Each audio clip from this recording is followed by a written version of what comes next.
Yo, what's happening, man? Hopefully y'all can hear me. I think I got this. Nope, I ain't got that mic on.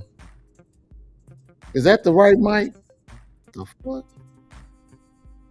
Oh no. Oh no. Got my camera hooked up. Can y'all hear me? Can y'all hear me?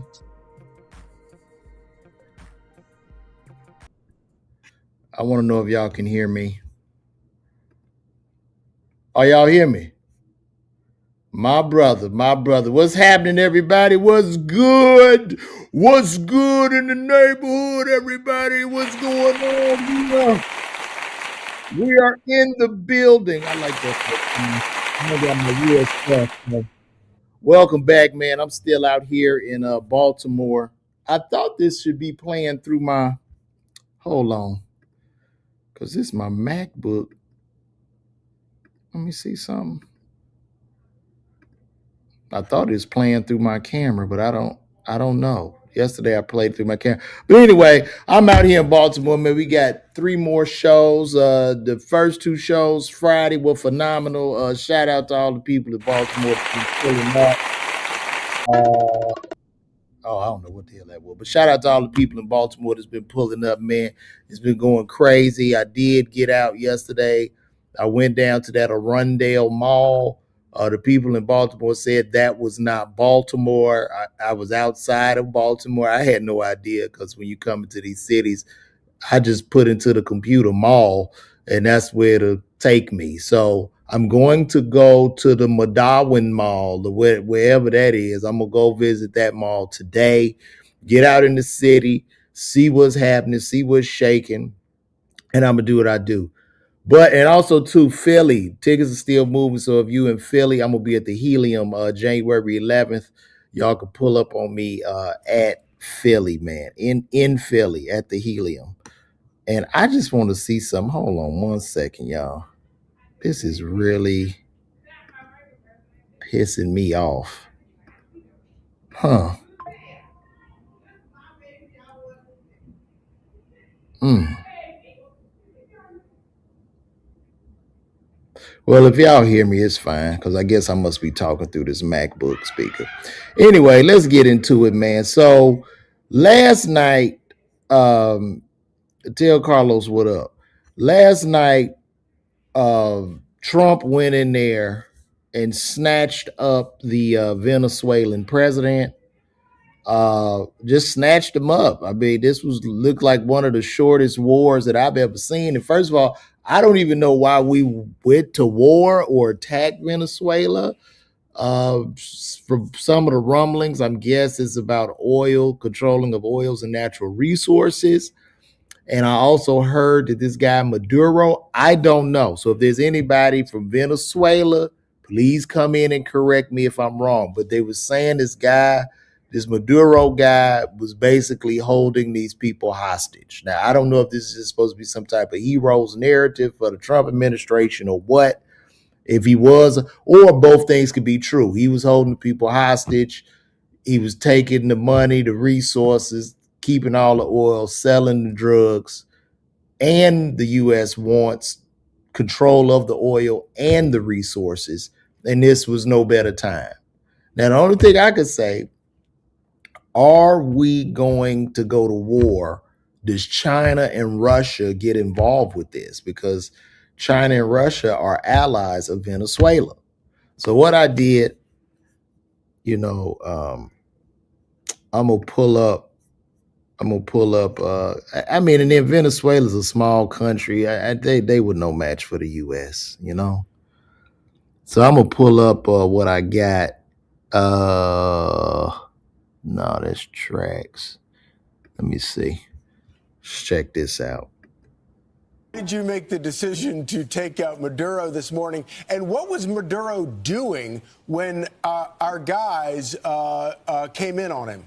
Wait a minute. Can y'all hear that? Can y'all hear what he's saying? Let me know. Bro, I'm not even, my camera not on. This my HD. Lord have mercy. That's the problem. Okay. Hold up, y'all. I had some technical difficulties. The other, come on. There we go. Now, see, that's better. That's better. I had to turn my other camera on. Can y'all still hear me?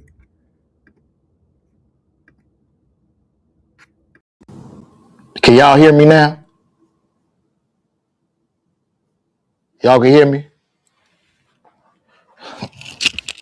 Let me know if y'all can hear me.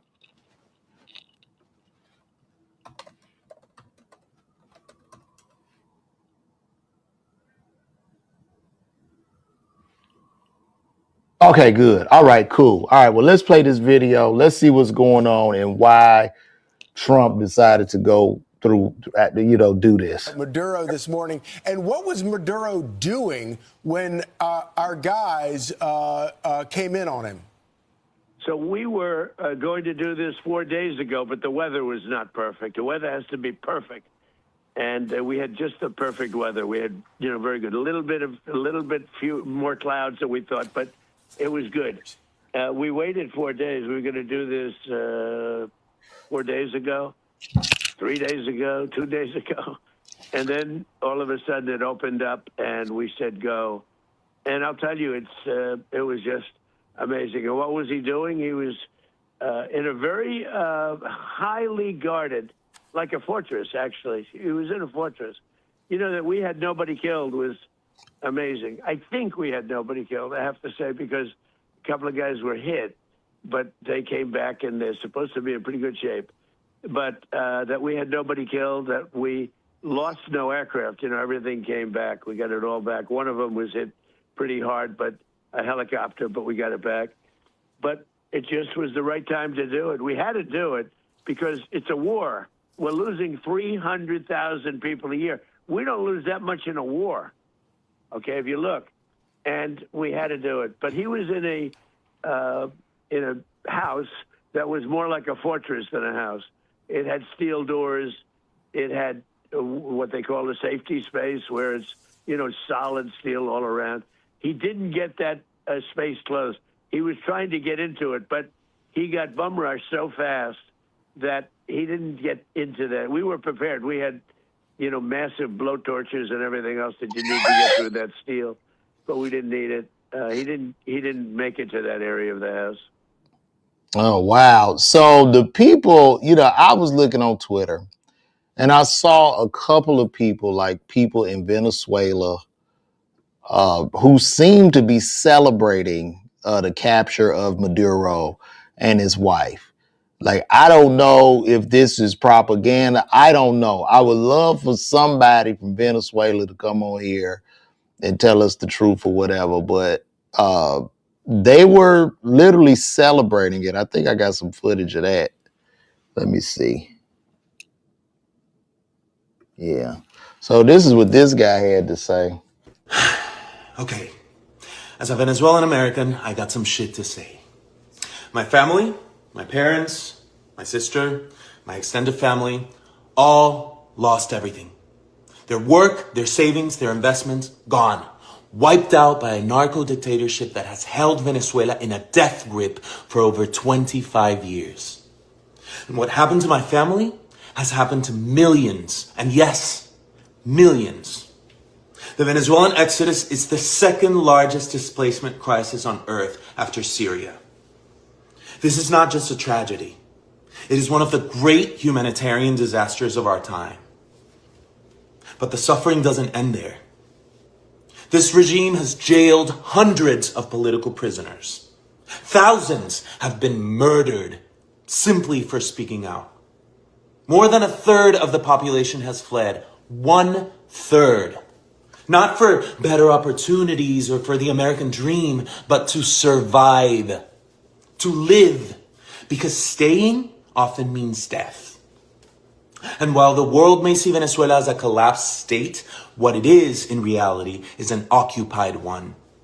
Our territory, our natural resources, and our institutions have been overrun by hostile foreign powers. Iranian militias, Chinese corporations, Russian intelligence, all exploiting our country with impunity. Venezuela is no longer just a local crisis. It is now a geopolitical threat that endangers the entire Western Hemisphere. It has become a launch pad for an authoritarian expansion in the Americas. And in the midst of all of this, one woman has dared to lead the charge for freedom. Maria Corina Machado. In 2024, against every odd, she led a peaceful democratic uprising that won the election. Her team smuggled physical voting receipts out of the country, hard proof of victory that the regime tried to bury.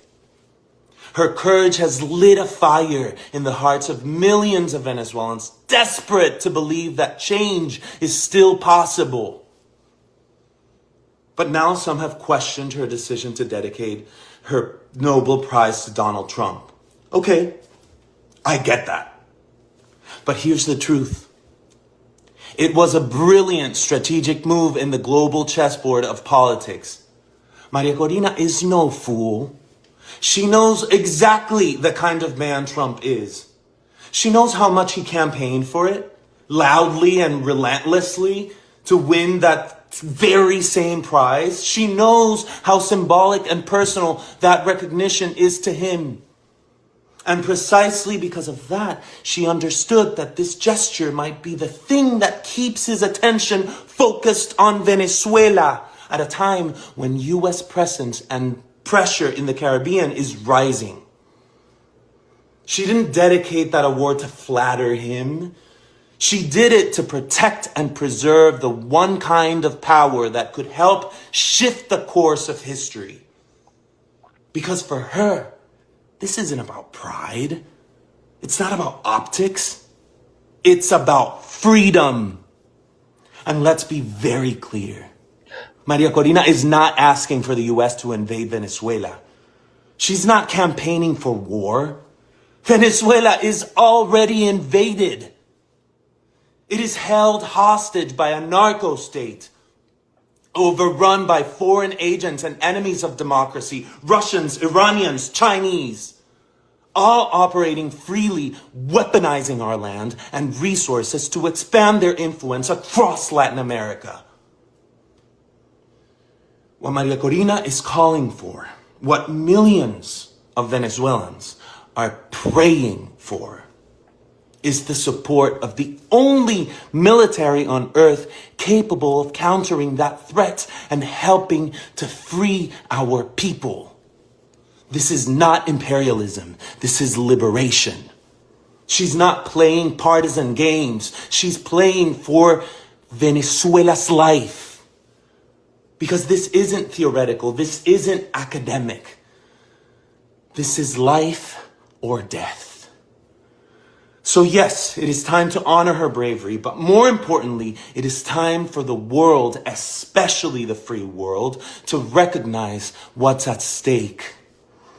The fight for Venezuela is a fight for freedom, for democracy, and for the stability of an entire continent. If we truly care about liberty, human dignity, and peace in the Americas, then Venezuela's fight must matter to all of us. Que viva Venezuela, que viva Maria Corina Machado. Okay, I believe this guy, y'all. So basically, from what he's saying, look, I'm not trying to be political. I'm not trying to take sides, but this particular video, the guy sounds believable. Would Trump be considered a hero in Venezuela right now? Because there were people in the streets literally celebrating, literally dancing.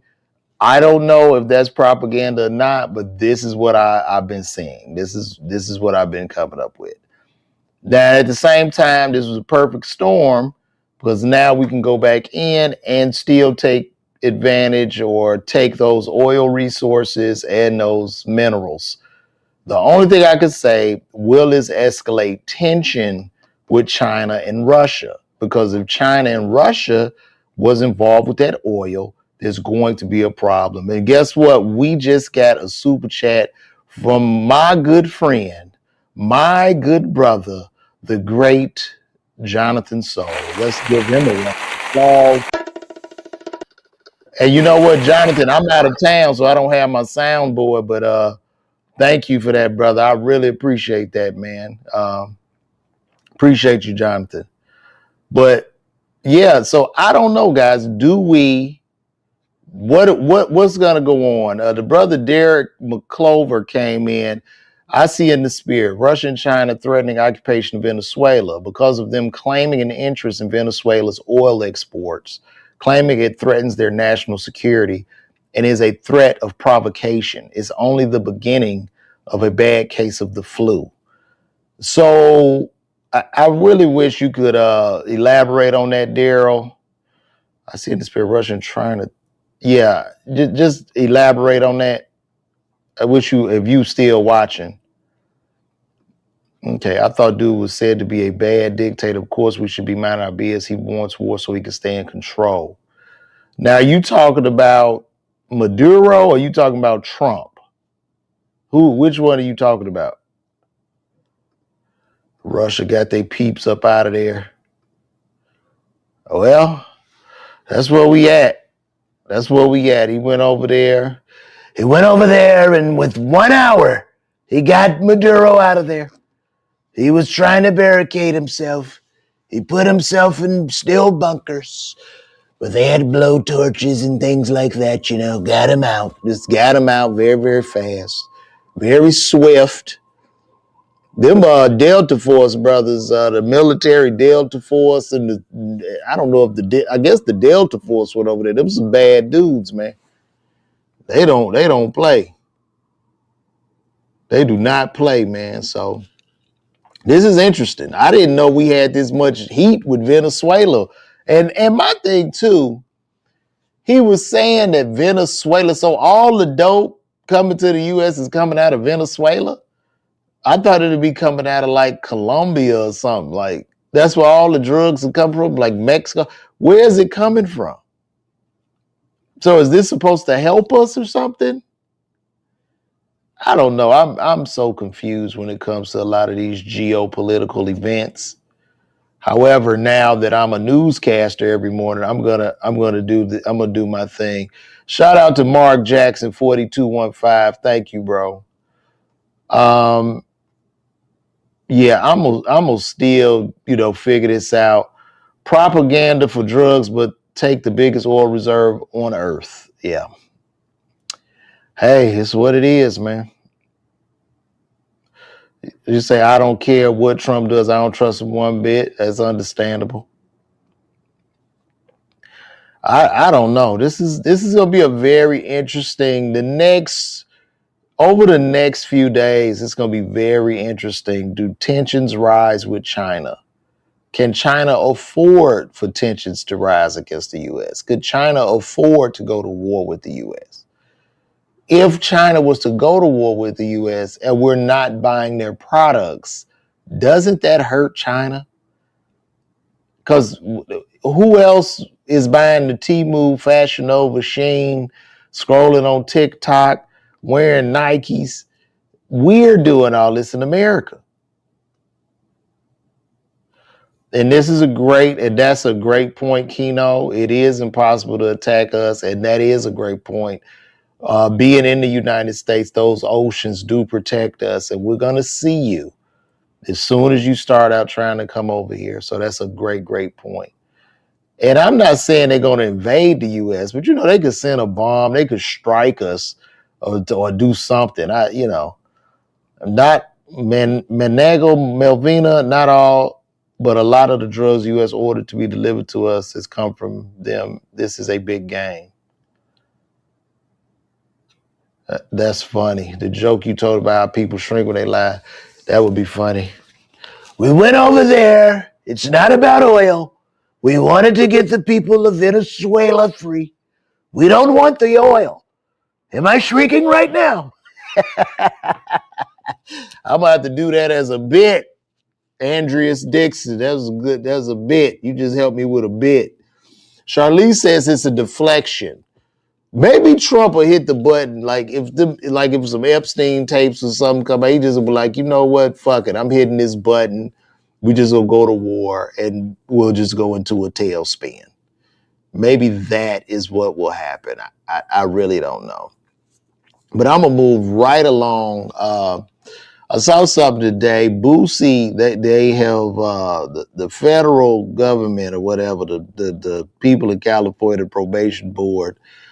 They want to give BOOSIE 2 years. Let me pull this up and I'll read it to y'all real quick. Mm-hmm. Let me say continue. Come on.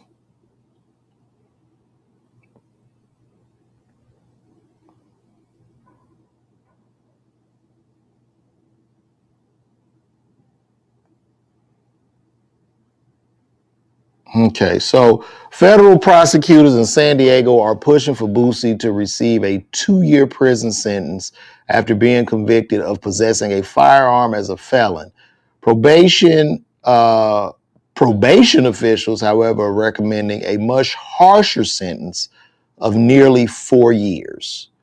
And once BOOSIE received this news, BOOSIE wrote a message to Trump saying, Trump, check my case out. My case was dismissed, but Biden's Department of Justice recharged me with the same gun charge Biden pardoned his son of. I was told I am the only person in the country facing that charge now. President Trump, I already was given a 10-year sentence in state in 2009 for third offense marijuana. I never was even offered rehab, straight to prison. Trump, I'm BOOSIE. I'm a rapper, filmmaker from Baton Rouge. I was targeted. My mouth and things I stand on get me in a lot of shit, but I'm real. My lawyer, Megan Blanco, can explain this case. She knew the charges and against you were bad. She even spoke about it on radio. I just find it amazing that somehow BOOSIE feels that Trump will be his savior. You know, what I find ironic about this, when 21 Savage said F the streets, and BOOSIE said, no, it's not F the streets. We shouldn't F the streets, yada, yada. And then BOOSIE kneels to this altar of Trump to try to get a pardon. I just find it to be rather ironic. It seems like if you want to pray to the streets and kneel to the streets and be a big, tough street nigga, you should just take it on the chin, right? And stand on your shit. And I'm telling this to all you niggas that talking your street shit, you a tough ass nigga, you a tough ass nigga, go to jail. Why cry? Why cry? I'm gonna tell you I'm a square. You know what I mean? I'm lame. I'm corny, but I ain't going to no goddamn jail. So if you're gonna be the tough street, then you gotta decide. You gonna be in the streets, nigga? Be in the streets. Ain't no goddamn, oh, Trump, help me. No, stand on your square. Stand on that shit. That shit kills me. Stand on it. Don't go crying to him. He don't give a damn. He knew Diddy, and Diddy ass sitting in there, so he definitely not coming for you, BOOSIE.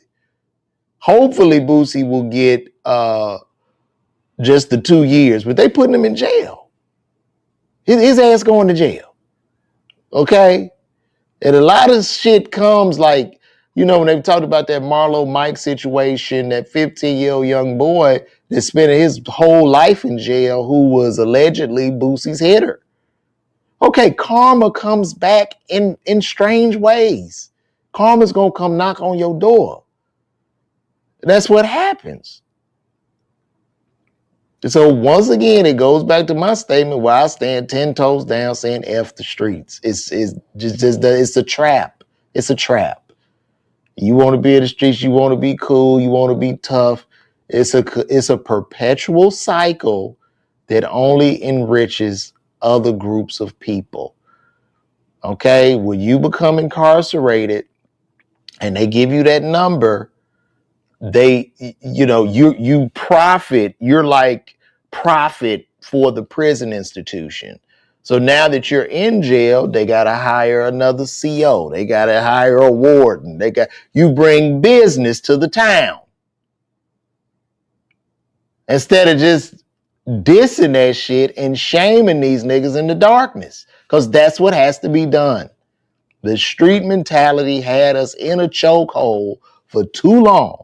And especially my generation, being that of Generation X. There will never be honor amongst thieves. You're not going to win in the streets. And you're definitely not going to win in the streets with this technology, with the cameras, with people being able to talk to you. It's cameras in the glasses now. You're not going to win. So it's over. It's over. And shout out to the city of Chicago, who's had the lowest homicide rate in the past 20 years. Also, the good young brother in Baltimore is doing an amazing job where their crime is super, super low right now. And shout out to Black people for waking up and leaving it alone. And we have to continue to shame these niggas. You want to be a tough street nigga, we have to shame them into the darkness. Because basically, I think too, and I do have some level of empathy, because I do believe like a lot of street guys, a lot of tough thug dudes are like traumatized individuals. And, you know, lack of the father in the home, you know, abuse, could have been some molestation, just anything. But the thing is, you have to find, they need to find help through counseling. The help shouldn't be found in them unleashing that trauma on other people that look like them. You know what I mean? I get it. Life is not fair, but you're not about to kick my back in and I think your ass not going to jail. So, you know, it's what it is. So don't. And then I did that. This quote I commented on the Shade Room, and I said, Boosie, call the streets. If the streets are that good and wonderful, the streets should be able to help Boosie get probation and beat this charge. See, I'm gonna speak truth to power or whatever, because I'm not cool. I don't want to be cool. I don't want to be hanging with none of these celebrity niggas. I'm not trying to run up under none of these rapping ass niggas. No, I'm here for the people. So I'm going to speak my truth. I don't want to be cool. I'm not about to post 20 pictures with me and celebs. No, hell no. I wasn't raised like that. So, you know, shout out to J-Dub. He work at Juvenile. Yeah, the kids need that therapy. And a lot of them need love. But then at the same time, our community for many, many years, we kind of celebrated street culture too. So like, you know what I'm saying? Like, oh, little Dontavius, he bad as hell. You know what I mean? Like, we would say things like that. And to the young mothers, I don't think you should speak that on your child in a contextual way to where that's cute. Oh, little Quantavius, he's so bad. Okay, you don't speak that on that baby, because that baby's going to fulfill that prophecy. You never say that about that child. Shit ain't cool. And they do it because they want to assimilate with other failures in life.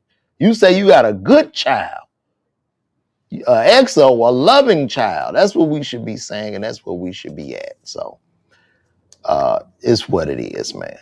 You say, what's up, Judge Mathis? Boy, you hitting me with that Judge Mathis early today, right? Oh, man, did you guys see the fight in the Diamond District? I don't know if y'all saw that. It went extremely viral. Trax NYC, who's a jeweler in the Diamond District, real stand-up dude. I watched this video to where I guess a man paid $22,000 for a chain. He said that, let me play this, yeah. I'm going to show y'all this video real quick. Is this it? Bye. Have a good one. Have a good one. Have a good one. Have a good one. Safety out. Have a good one. Have a good one, brother.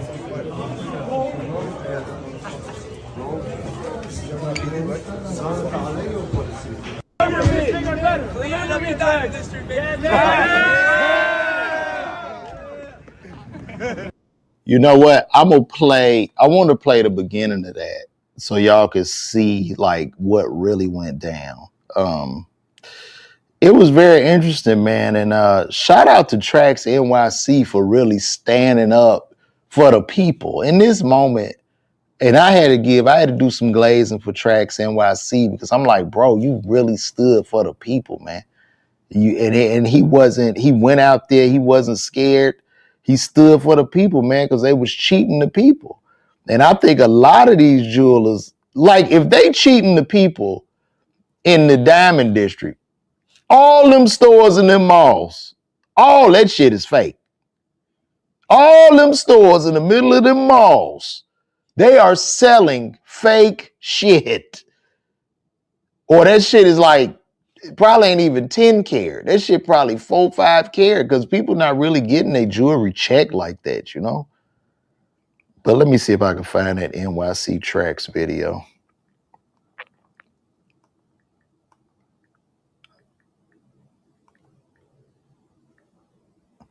I know one thing, NYC Tracks business about to go through the roof. Let me see if I can get this for y'all. Hold on. I like how y'all being so patient with me. Y'all are the best, man. I ain't gonna even hold y'all. And while I'm talking, I'm gonna be in Philly, man. So y'all pull up on me in Philly. I'll be in Philly at the Helium, January 11th. Next week, I'll be there.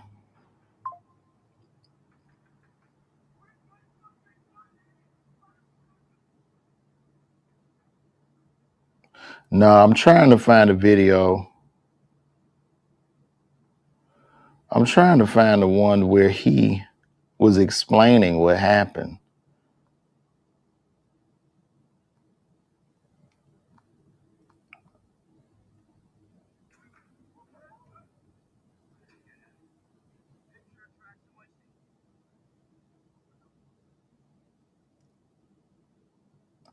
Y'all just give me 1 second real quick.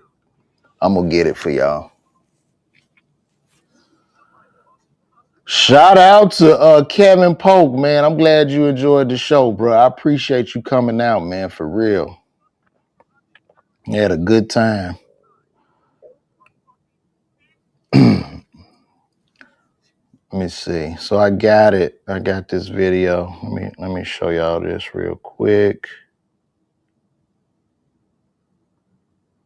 Yeah.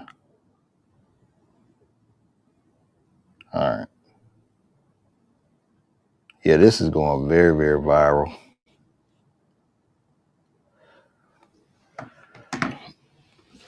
Okay.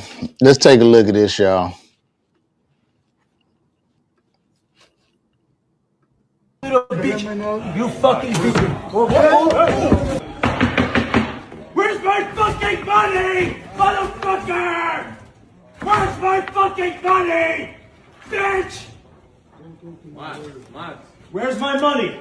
I got this fucking bracelet. Where's my fucking money? What are you gonna do, bitch? What are you gonna fucking do? Doc, motherfucker, you say VVS, I3, 14 karat, and you're using my name, you bitch! 6447. Yeah, 6447. Thief! You fucking thief! Bitch! Stop, take him. No! Get the fuck your hands off of me, bro! You little bitch! You fucking bitch! Yo, don't fucking fuck out of here! Oh, they wildin'! Oh my god! I mean, do you see this? Like they jumped on me. Oh, they wildin'! Oh, yeah, get that girl. Yo, David, Oh, no. In the end, they tried to kill me, strangle me with my own chain. Get out of this hospital. TracksNYC.com. So this is the receipt from this disgusting company that pretends to be me, says they're Tracks NYC, sells my customer a bracelet, rips them off, and rips them off on the gold. Shit, they're saying it's 14 karat gold. Well, we're gonna test this bracelet right now. Start the test. 10 karat gold. So did they say they were tracks NYC? Yeah, he tried to portray. He tried to sell one of your products. He said that he ran out.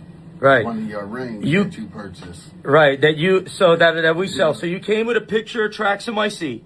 Yep.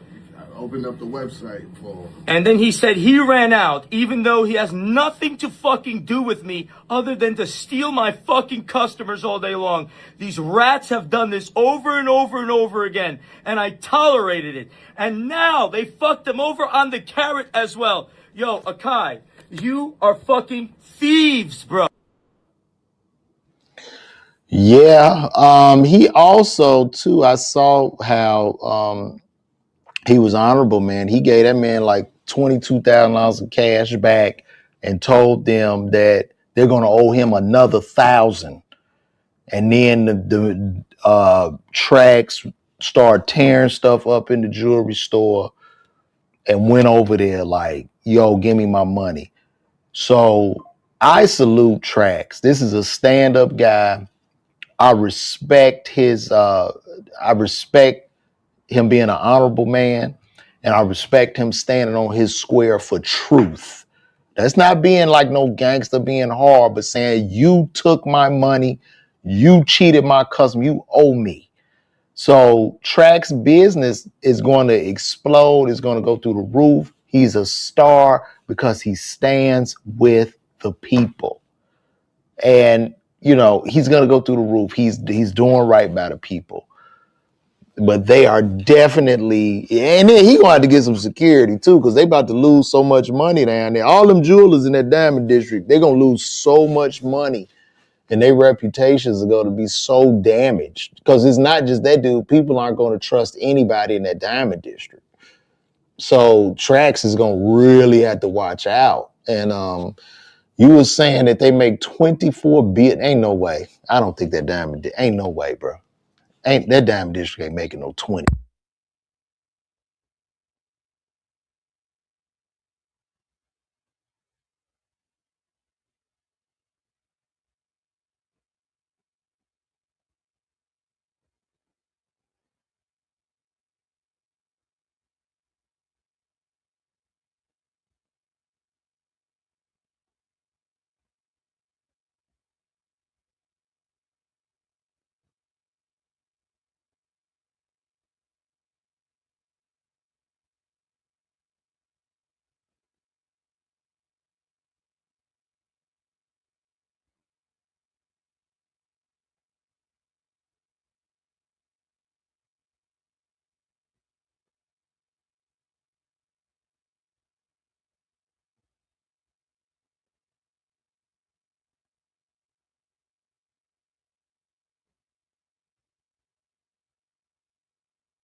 My receiver died. Y'all can hear me now? Y'all can hear me now. Can y'all hear me?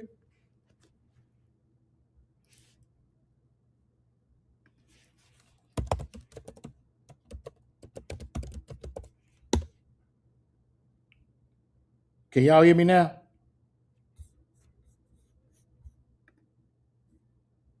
All right, my bad, y'all. All right, cool. No, what I was saying, how long was I out? Let me see when y'all first started, said y'all couldn't hear me. It was just down for like Down for about 2 minutes. What I was saying, the Diamond District does generate, J-Dub Comedy was right. They do generate like $24 billion a year. They do $400 million in daily sales. But yeah, that's a lot of money. I mean, if you just get 1,000th of a percent of that, you at like 2.4 million. That, if you a terrible salesman, you could probably get a little bit of that bread. But NYC Tracks will be revered as a legend, as a hero, and he gonna make all the money out there in the Diamond District, boy. That's right, y'all. So look, I'm gonna say this: stand with the people, man. It ain't even about no industry or nothing like that. It's just about standing with the people, whatever you do, being honorable, respectful, loving, kind to people, man. That's where we at right now, because I think being in this social media world, in this digital world, we all can see each other, get to know one another. And if we do right by each other, I think we'll all go further. Because I keep, like, even with I was looking at something very interesting in regards to Ryan Coogler. So Ryan Coogler, Sinners didn't get like an award or something. They weren't placed to receive any type of award, even though they generated like 400 million from this movie. The movie got a rating from Rotten Tomatoes of like a 98%. But Variety, Billboard, Deadline, Hollywood Reporter are all owned by one person. And they try to dismiss Ryan Coogler. But Ryan Coogler is very, very smart. He has like a good ownership position in his movies. He's also, been doing his thing with Michael B. Jordan. And he gets to the people. So we, the people, rally behind him. It's not the industry that can necessarily control him. So that's all I'm saying, man. That's all I'm saying. So, guys, we're going to wrap this up. We did a good 44 minutes today. I appreciate y'all. I'm going to try to start me a Patreon. I'm still going to do these every day, but if y'all want to contribute to the Patreon, that's cool. That'll be dope. And then the Patreon will just be pretty much behind the scenes and show y'all what I'm doing every day and how I'm trying to build this business. I mean, there's definitely gonna be a big sweep in that Diamond District, and yeah, they're gonna get sued, bro. They're gonna lose a lot because people are gonna go down there. People that saw that video, everybody that saw that video who bought jewelry from whoever that guy is, they going to get their jewelry appraised. So yeah, they definitely gonna go to jail. And I heard that Mom Dami was talking about shutting that store down or something because of the spitting incident. He was saying that the spitting incident caused the store to be unsanitary or something. So it's wild, man. It's wild. A lot of these people, like I say, in the middle of these malls, man, these cats selling all fakes.